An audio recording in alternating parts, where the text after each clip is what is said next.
Bon, faites un nouveau document. Impression, format lettre, créer. Voilà. Prenez l'outil texte et tracez un rectangle de texte et tapez par exemple le mot efficace. Efficace. Que je vais mettre en plus grand ici. Mais vous pouvez zoomer si vous voulez. Est-ce que vous voyez la même chose que moi? Donc vous êtes en Minion Pro sans doute, la police par défaut. Vous voyez ceci? C'est ce qu'on appelle des ligatures. Donc vous avez ça entre les F et les I. Si ça vous ennuie, il faut aller, et là j'ai le bloc qui est sélectionné, il faut aller dans le menu de la palette caractères, désactiver les ligatures. Et une fois qu'on a fait un style de paragraphe, ça se trouve dans la partie texte du style de paragraphe. Voilà. C'est vrai que ça peut être ennuyeux. C'est vous qui voyez.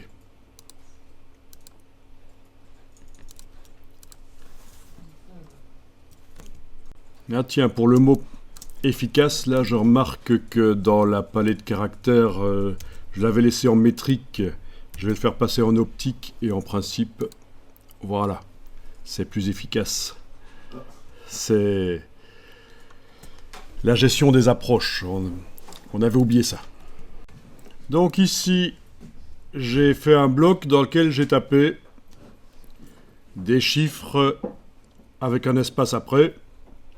Et puis j'ai tapé ABC aussi. Voilà, donc faites ça. Donc la police, c'est une police haut de gamme, open type. C'est du Minion Pro, tout simplement. C'est la police par défaut dans InDesign, Minion Pro. Et bien sûr, en sélectionnant avec la flèche noire le bloc, vous allez pouvoir modifier la taille des caractères.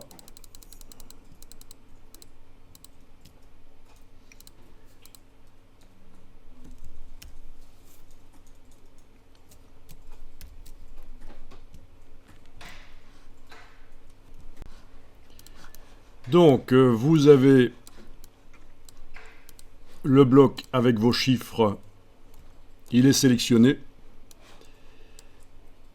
Et donc, vous avez la possibilité de demander des petites capitales dans le menu de la palette caractères.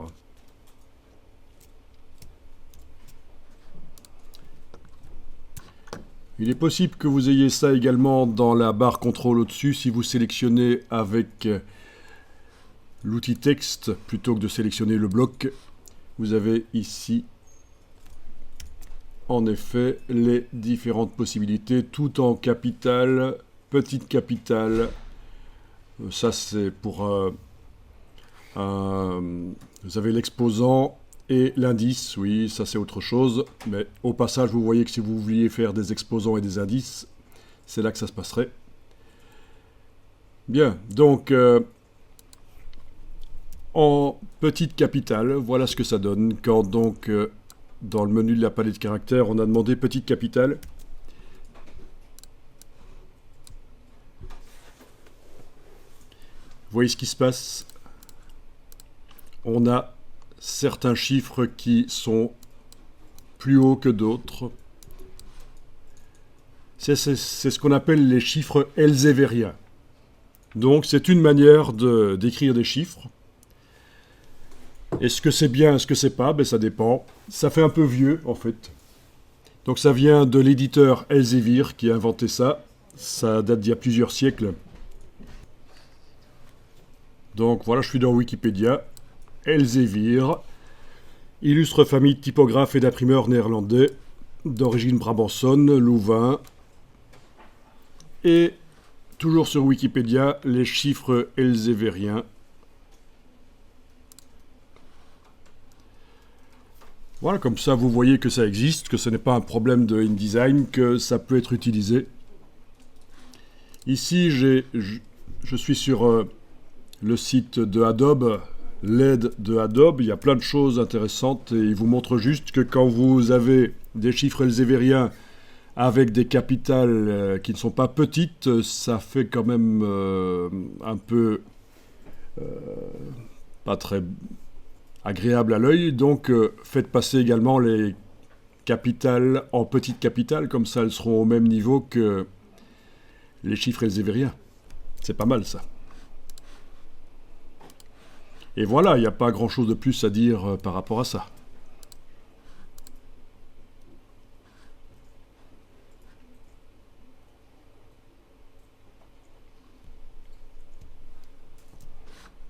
Si ce n'est que en bas du bloc ici, vous avez la lettre O de OpenType. Quand vous cliquez, vous avez les options. Voilà. Là, je viens de faire passer en petite capitale également les caractères, comme Adobe le préconisait. Et si on sélectionne, le petit O se met à côté de la sélection. Ah, il veut pas. Si, il se met là, voilà. Voilà. Donc c'est la même chose que d'aller dans le menu enclencher petite capitale pour ces caractères-là. Donc, cette dernière partie de l'explication, c'est surtout pour vous dire ce que c'est ce petit O. C'est l'accès aux fonctionnalités OpenType. Des polices complexes avec plein de fonctionnalités, notamment, suivant la dimension à laquelle la police est utilisée dans la page, une des choses les plus intéressantes, c'est que le dessin de la police ne va pas être le même. Pour augmenter la lisibilité sur un titre ou utilisé en petit, le dessin des caractères ne sera pas identique, ce sera optimisé pour qu'en petit il soit lisible. C'est ce qu'on appelle les polices variables. Donc c'est l'avenir, les polices variables. C'est-à-dire que, en gros, au lieu d'avoir les variations imposées ici, il y a beaucoup plus de variations possibles, des milliers de variations possibles, plein de paramètres. Mais on ne va pas s'étendre là-dessus. Mais en tout cas, c'est ça que ça veut dire. Police variable, c'est les plus évolués qui existent actuellement, avec plein de possibilités. L'utilisateur, avec des curseurs, peut modifier l'aspect de la police. Et donc, de manière automatique aussi, je vous dis, suivant la taille à laquelle on utilise la police, elle peut aussi se modifier toute seule.